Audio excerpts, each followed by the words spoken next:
Hello guys, good to have you back for another video. So let's reset my car. In today's video I'm going to show you I can change the menu language of a BYD Atto 3. This one comes from 2022. In this short video I'm going to show you I can do it for yourself.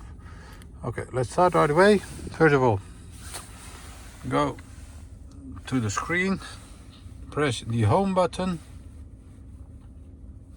then the settings over here. You can go to system, press general, and your language is over here.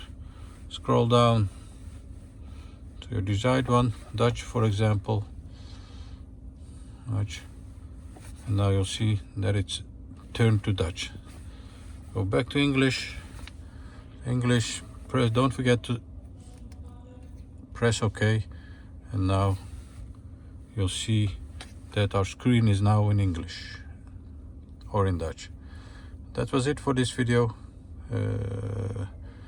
Hope to see you next time in another video. Stay safe, take care, bye bye.